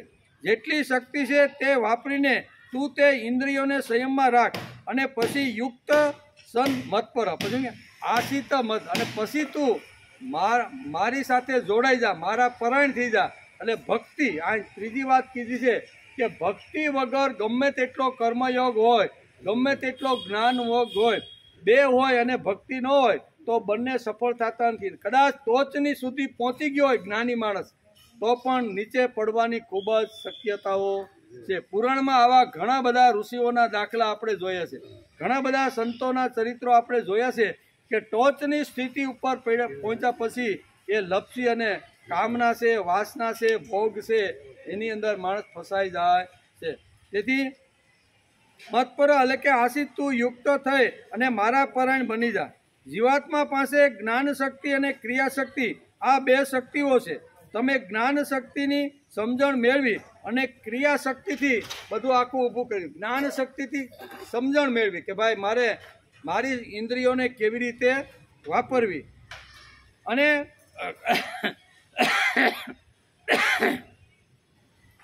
અને ક્રિયા શક્તિથી પુરુષાર્થ કર્યો, એટલે માણસ વિપચિત્ત અને યતત થયો. આમ છતાં બળવાન શક્તિશાળી ઇન્દ્રિયો મનને હરી લેશે, ખેંચી લેશે, તો શું કરવું? અર્જુનનો પ્રશ્ન છે. બંને રીતે હું પ્રયત્ન કરું, જ્ઞાનની ટોચ ઉપર જઈને બધું જ્ઞાન મેળવી લઉં, કર્મયોગ પણ સારો કરું, પણ છતાંય બળવાન જે ઇન્દ્રિયો છે, શક્તિશાળી જે ઇન્દ્રિયો છે ને, એ બધી વિષયોને ખેંચી અને મનની સાથે જોડવાનો પ્રયત્ન કરે. તો આવી સ્થિતિ ન આવે એના માટે ભગવાન મારે શું કરવું જોઈએ? આ બે વાતમાં તો પડી જવાનો ખૂબ જ આવી રીતનો છે. માણસ પડે ને હારી, જો ભગવાનની આવી રીતની કૃપા હોય ને તો જ માણસ ત્યાંથી અટકે છે. તેથી આમ છતાં બળવાન અને શક્તિશાળી ઇન્દ્રિયો મનને હરી લેશે, ખેંચી લેશે, તો શું કરવું? તમે તેનો જવાબ મને આપો. આમ ભગવાન 61મા શ્લોકની અંદર અર્જુનનો જે મહત્વનો એક પ્રશ્ન છે કે ઇન્દ્રિયો જો આવી રીતની હરી લેતી હોય અને ભોગને મનની સાથે જો જોડી દેતી હોય વિષયોને, તો માણસનું પતન થઈ જાય. તો પતન ન કરવું હોય તો ભગવાન મારે શું કરવું? આવો પ્રશ્ન અર્જુન ભગવાનને કહે છે. તે માટે પોતાની પૂરી શક્તિ વાપરવાની, અને જે વખતે શક્તિ ખલાસ થાય તે વખતે ભક્તિ કરવાની. ત્રીજો શબ્દ બહુ સરસ રીતે અહીં સમજાવ્યો છે. મતપરત એટલે એક અર્થ થાય એનો ભક્તિ. કેવો? ભગવાન પરાયણ થવું એનો અર્થ ભક્તિ. કે એકવાર આ બે શક્તિ હશે, ક્રિયા શક્તિ અને જ્ઞાન શક્તિ, બરોબર, પણ જો તારી પાસે ભક્તિ નહીં હોય ને તો તું પડવાનો 100% પડવાના ચાન્સીસ ખૂબ જ છે. સાધક જ્યારે આ વાત કરે છે ત્યારે ભગવાન કહે છે કે આ બંને શક્તિ તું વાપર, અને બંને શક્તિ જ્યારે ખૂટશે ને અને પછી તું મને હાંક મારીશ ને તો હું દોડતો આવશ. પણ મેં તને જે શક્તિ આપી છે વાપરતો જ નથી અને ભગવાનને બૂમાબૂમ કરે છે, તો ભગવાન ક્યાંથી આવે? આજે ઘણા બધા બાપ હોય, વડીલ મોટા હોય, અથવા બહેનો હોય, ઘણા બધા મીરા જેવી રીતે, જેમ દ્રૌપદી ઘણીવાર ભગવાનને પુકારતી હતી, એવી રીતે એના કરતાં હારા સ્વરની અંદર, હારા દુઃખની અંદર એટલું બધું દુઃખ વ્યક્ત ભગવાન સામે કરે છે. પણ એ દ્રૌપદીના શિરહરણ પૂરવા ભગવાન આવ્યા હતા આજની દ્રૌપદીના પૂર્વ આવે, ગમે તેટલી ભગવાનની સ્તુતિ કરે, ગમે એટલી રાયડો નાખે, પણ ભગવાન આવતા, ભગવાન ક્યારે આવે? તો કે ભગવાન કહેશે કે મેં તને જે શક્તિ આપી છે એ તું વાપરતો જા, અને વાપરતા વાપરતા જો ખલાસ થાય અને પછી તને જો બીજી શક્તિની જરૂર પડે ને તો એ શક્તિ મારી પાસેથી માગ. તો મારી પાસે ઘણી બધી શું કહેવાય સ્ટોર પડેલો છે, બરાબર, મારી પાસે ઘણો બધો રિઝર્વ સ્ટોક પડેલો છે, એમાંથી હું તને મારી શક્તિ આપી છે. ભગવાન જ્યારે જીવાત્માને શક્તિ આપે ત્યારે પોતાની પાસે ખૂબ મોટી શક્તિ રાખી અને થોડીક શક્તિ જીવને આપી દે કે જા, થોડીક શક્તિ આપે ને 80-90 વર્ષ સુધી તું આ શક્તિથી સમાજમાં ટનાટન કરી લે. એટલે થોડી શક્તિ આપીને ભગવાન આપને આ જગતમાં મોકલે, પણ મોટો જે શક્તિનો જે સ્ટોક છે ને એ ભગવાન પોતાની પાસે રિઝર્વ રાખે છે, સંચિત રાખે છે. આપણા શાસ્ત્રકારોએ આ રિઝર્વ શક્તિને વાસુદેવ શક્તિ કીધી. કેવી? ભગવાન પાસે પોતે રાખેલી જે શક્તિ છે એને શાસ્ત્રકારોએ વાસુદેવ શક્તિ કીધી છે, એને વાસુદેવ શક્તિ કહે છે. અને ભગવાને જીવાત્માને જે શક્તિ, જ્ઞાન શક્તિ અને ક્રિયા શક્તિ આપી છે તેને દેવદત્ત શક્તિ કહેવામાં. બે પ્રકારની શક્તિ છે. થોડી શક્તિ આપી અને જીવને આ જગતની અંદર મોકલે અને જીવ બધું મેળવવાનો પ્રયત્ન કરે, એ કઈ શક્તિ છે? તો કે દેવદત્ત શક્તિ. ભગવાન, દેવ એટલે ભગવાન, ભગવાને આપેલી થોડી ઘણી જે શક્તિ છે એને દેવદત્ત શક્તિ કહે છે. અને ભગવાન પાસે અખૂટ ભંડાર ભરેલો જે રિઝર્વમાં સ્ટોક જે પડેલો છે એને વાસુદેવ શક્તિ કહે છે. શાસ્ત્રકારો આપણે આ બે સિદ્ધાંતો, બે વાતો આપને સમજાવે છે કે જીવ પાસે અહીંયા દેવદત્ત શક્તિ છે અને ભગવાન પાસે વાસુદેવ શક્તિ છે. દેવદત્ત એટલે કે દેવ જેવો જે માણસ છે એ સાધના કરતા કરતા આગળ જાય અને જ્યાં અટકાય અથવા જ્યાં એને અગવડ પડે અને શક્તિ જ્યારે જીવની બધી ખલાસ થઈ જાય ત્યારે ભગવાન કે તું મને જો પોકાર કરીશ ને તો ભલે નહીં હું દ્વારકામાં બેઠો પણ હસ્તિનાપુરના મહેલમાં ઘડીના 6ઠા ભાગમાં આવી અને તારા શિયળનું રક્ષણ. પણ શક્તિ વાપરવાની. ના, ભગવાન આવશે અને ભગવાન મારા શિયળનું રક્ષણ કરશે તો દ્રૌપદીનું રક્ષણ થાય. દ્રૌપદીએ અંત સુધી મોઢામાં સાડીનો શેડો રાખી અને પોતાનું પાવિત્ર બચાવવા માટે કરવા માટે એમણે જે મહેનત, અને પછી ભગવાનને કહેશે કે ભગવાન હવે તો આ છેલ્લી હાડી છે ભાઈ, બરોબર, મેં મારી પાસે જેટલી શક્તિ તે મને આપી હતી ને એ બધી શક્તિ મારું શિયળ ખલાસ ન થાય, આ નરાધમો મારા શરીરને ખુલ્લું ન કરે ને એટલા માટે મેં જબરજસ્ત પ્રયત્ન કર્યો છે. ટાઈમ ભગવાન આપને સમજાવે છે કે ઘણા લોકો રામ રામ કરતા બેઠા રહે છે. ઘણા લોકો એમ કહે છે કે ભગવાન તો કૃપા સાધ્ય છે એટલે આપણે કાંઈ કરવાની જરૂર. ભગવાનની જ્યારે કૃપા થાય ને ત્યારે મને ધન મળશે, વૈભવ મળશે, ઘણું બધું જે કાંઈ મળવાનું છે ને એ આ ખાલી કૃપા સાધ્યથી ભગવાન મળતો નથી. કૃપા સાધ્યની સાથે માણસનો પુરુષાર્થ પણ હોવો જોઈએ. ભગવાનની ઉત્તરતી કૃપા એટલે અહીંયા કહે છે ને કે એ કૃપા સાધ્ય અને માણસનો પડતો પ્રયત્ન એને કહેશે અહીંયા પ્રયત્ન.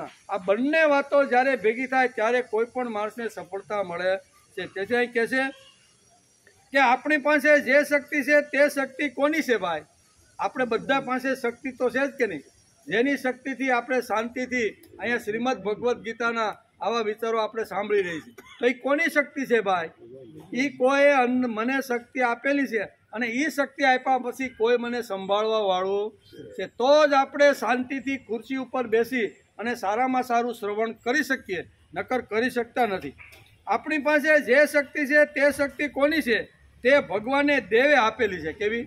ભગવાને થોડી શક્તિ હતી ને એ મનુષ્યને આપી દીધી કે જા ભાઈ 90-100 વર્ષ સુધી તું ટનટનાટી કર. એ ટનટનાટી કરવા માટે થોડીક શક્તિ ભગવાને આપણને આપી છે અને એને હિસાબે આપણે ઘણા બધા વ્યવહાર હોય, ભક્તિ હોય, અધ્યાત્મ જે કાંઈ કરવાનું હોય ને એ બધી શક્તિથી આપણે કરી છે. અને એ શક્તિનું નામ છે દેવદત્ત શક્તિ. એ દેવદત્ત શક્તિ જેણે આપી છે એ જ ભગવાન મારી અંદર આવીને નિવાસ કરે છે. એને કહેવાય વાસુદેવ શક્તિ. આપણી પાસે જે શક્તિ છે તે શક્તિ કોની? તે ભગવાને દેવે આપેલી છે. તેથી તે દેવદત્ત શક્તિ છે. તે શક્તિ વાપરવાથી દેવદત્ત શક્તિનો વિકાસ થશે. આમ ભગવાન અર્જુનને કહે છે કે ભાઈ તને આપેલી જે શક્તિ છે ને એ પહેલાં તું વાપર. તને મેં કાંઈ અહીંયા કાંઈ માઇન્ડે મૂકવા આ શક્તિ આપી નથી. કાંઈ સજાવવા માટે કે ના આ શક્તિ આપી છે ને સજાવવા માટે નહીં, એનો ઉપયોગ કરીને કામે લગાડવા માટે શક્તિ આપી છે. ભગવાને પોતાની પાસે રાખેલી વાસુદેવ શક્તિ આપણે લઈ શકતા નથી. આપે તો જ થાય.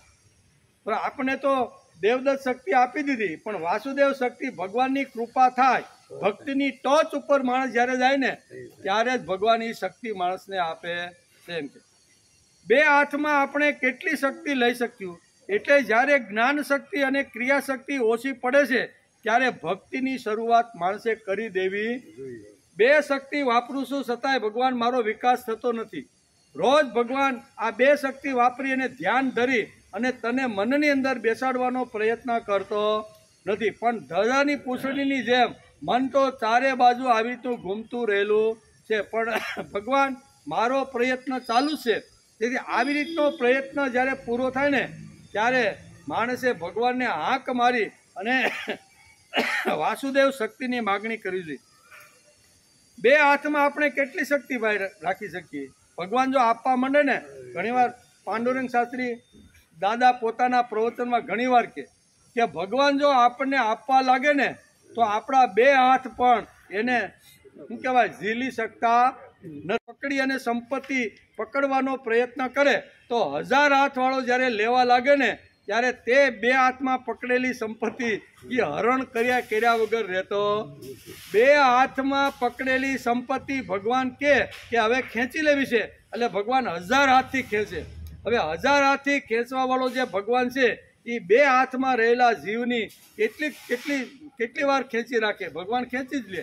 પણ ભગવાનની કૃપા માણસ ઉપર જ્યારે થાય, ભક્તિની ટોચ ઉપર જેમ ભક્તિ કરતો આગળ વધે ત્યારે ભગવાન થાય આને મારે ખૂબ જ આપવું છે. તેથી કરોડો રૂપિયા દર મહિને કરોડો રૂપિયાનો આવી રીતનો નફો કરીને ઘણીવાર ભગવાન આપણને આવી રીતનો મોકલતા. બે હાથ પણ એ સંપત્તિને પકડી શકતા નથી.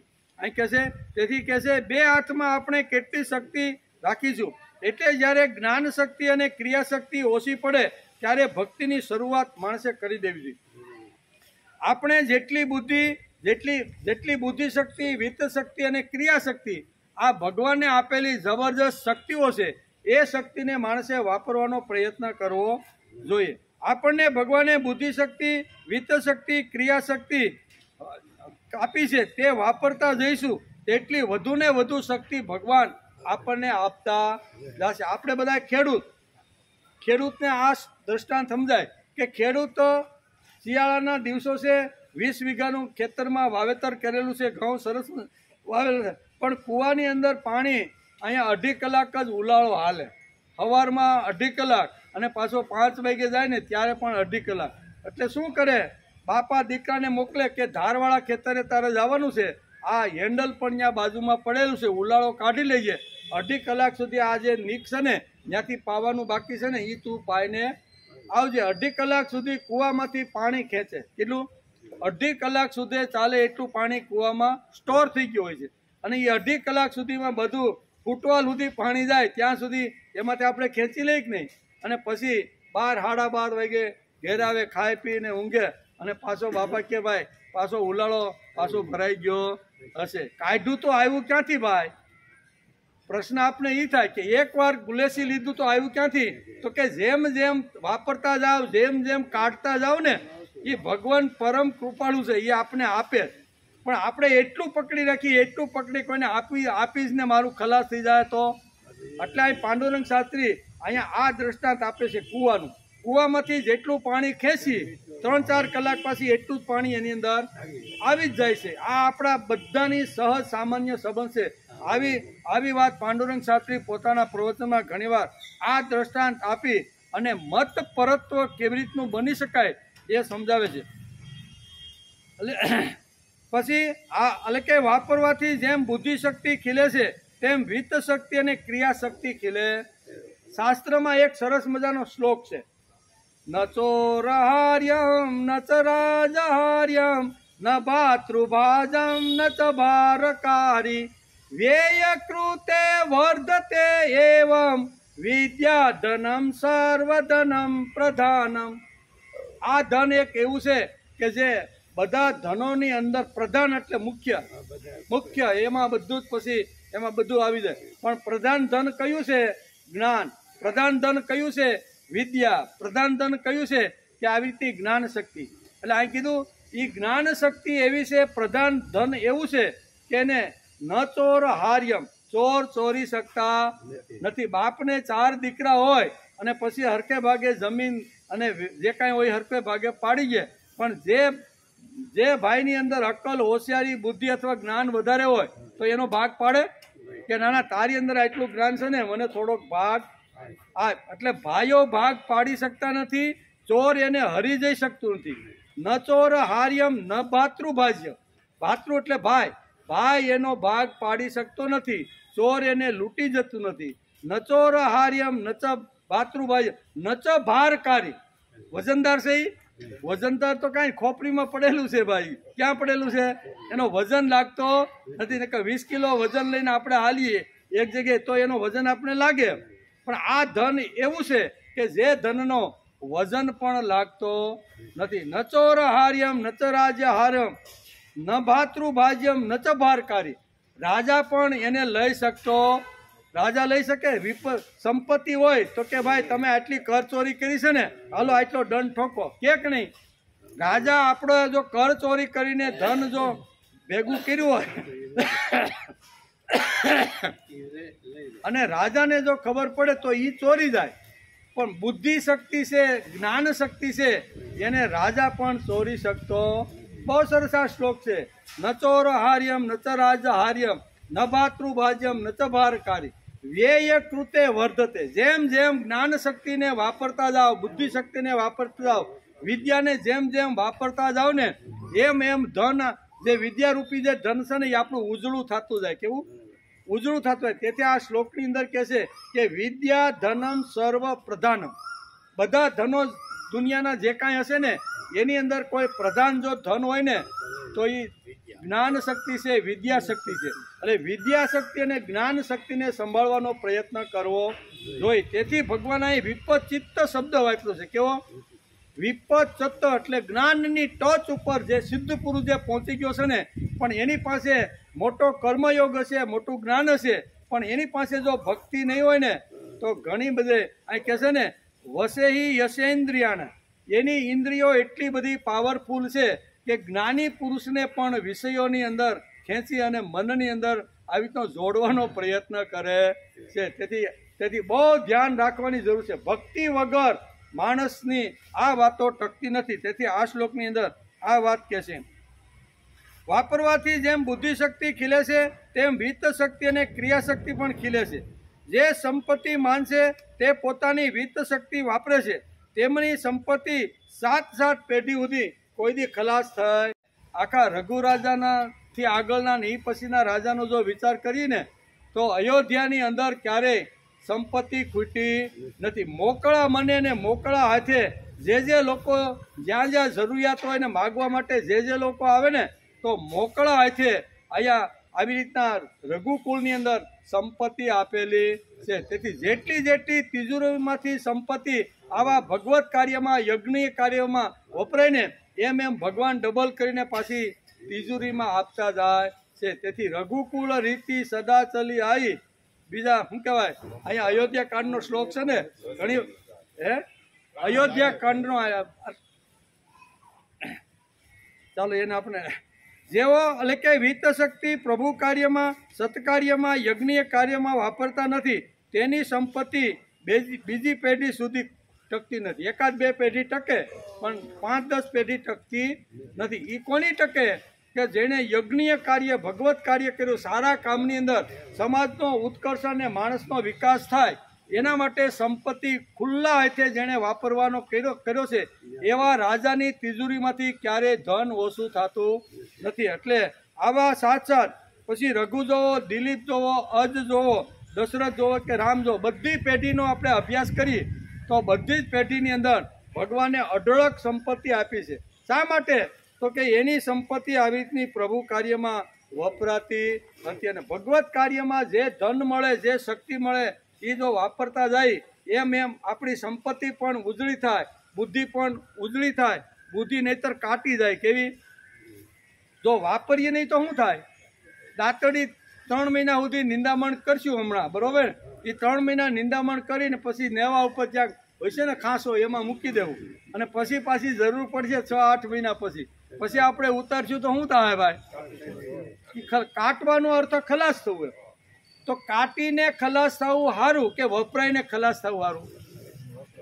બે વસ્તુ છે. ખલાસ થવાની છે એ પાકું ને પાકું. 3 મહિના નિંદામણ કર્યું એટલે એ ખલાસ, એમાંથી થોડું ઘણું લોઢું ખલાસ થાય ને, પણ એ ઉજળી થતી જાય. જેમ જેમ નિંદામણ કરીને જેમ દાંતરડી વપરાય ને, એ દાંતરડી ઉજળી થાય છે. એનું કારણ એ વપરાય છે. તો વપરાઈને માણસે ઉજળું થવાનો પ્રયત્ન કરવો, કટાઈ જવું એના કરતાં વપરાઈને ઉજ્જવળ થવું. તેથી બુદ્ધિ શક્તિ, વિત્ત શક્તિ, આ બંને શક્તિનો ઉપયોગ માણસે કરી લેવો. બહુ સરળ રીતે આ શ્લોક સમજાવવાનો ભગવાન અહીંયા અર્જુનને આ પ્રયત્ન કરે કે સ્થિત પ્રજ્ઞની ટોચ ઉપર ગયેલો માણસ પણ ઘણી વારે વશે હિ યશેન્દ્રિય, એની ઇન્દ્રિયો જો વશમાં નહીં હોય ને તો પડી જવાનો.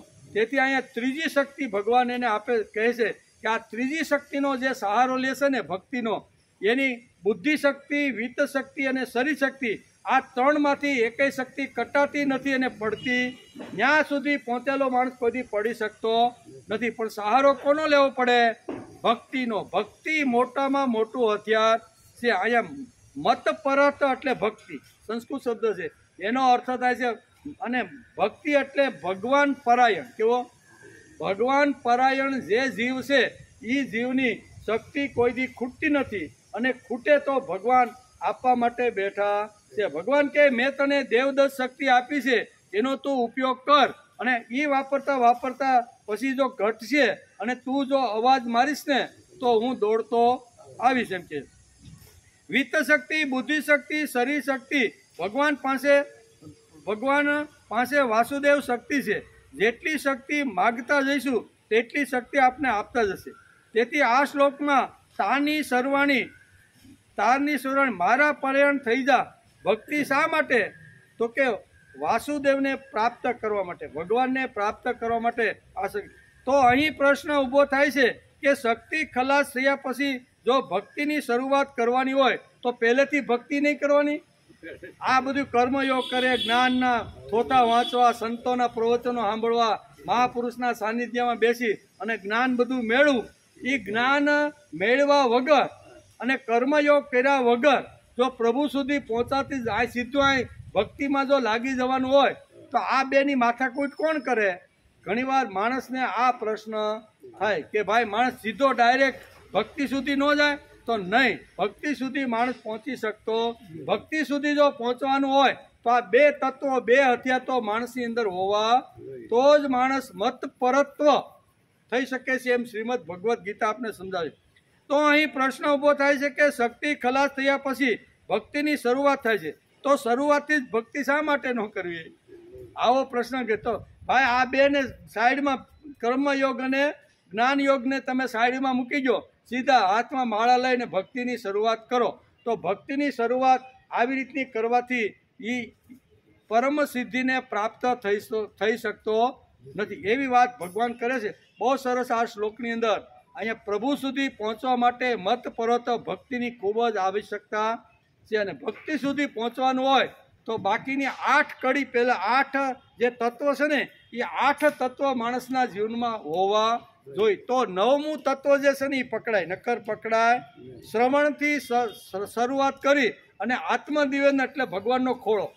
મારે જો ભક્તિ કરવાની હશે તો શ્રવણથી ભક્તિ શરૂઆત થાય, અને ધીમે ધીમે એક પંક્તિ કરતાં 8મી પંક્તિ અને 8મી પૂરી થાય, અને ત્યારે મારી ભક્તિ જો સતત ચાલુ હોય ને તો સીધું શું કહે છે? આત્મ નિવેદનમ, ભગવાન સુધી માણસ પહોંચે છે. એનો વિચાર પણ ભગવાને આ શ્લોકની અંદર અર્જુનને સમજાવવાનો કર્યો છે. તેથી આ 9 પ્રકારની ભક્તિ, ઊંડી ભક્તિ કેવી રીતની છે ને એ પણ આપણું અહીંયા ભગવાન સમજાવે છે. એનો વિચાર આપણે આવતીકાલે, ટાઈમ થઈ ગયો કે નહીં? ટાઈમ થઈ ગયો આપણો, બરાબર? એટલે અહીંયા 9 પ્રકારની ભક્તિનું સુંદર મજાનું વર્ણન પણ અહીં સમજાવે છે. ત્યાં પહોંચવા માટે પહેલાં ક્રિયાશક્તિ અને જ્ઞાન શક્તિની ખૂબ જ આવશ્યકતા. એના વગર ભક્તિ થઈ શકતી નથી. એટલે એનો વિચાર આપણે આવતીકાલે આપણે આવતીકાલે વરસાદ ન હોય તો અહીંયા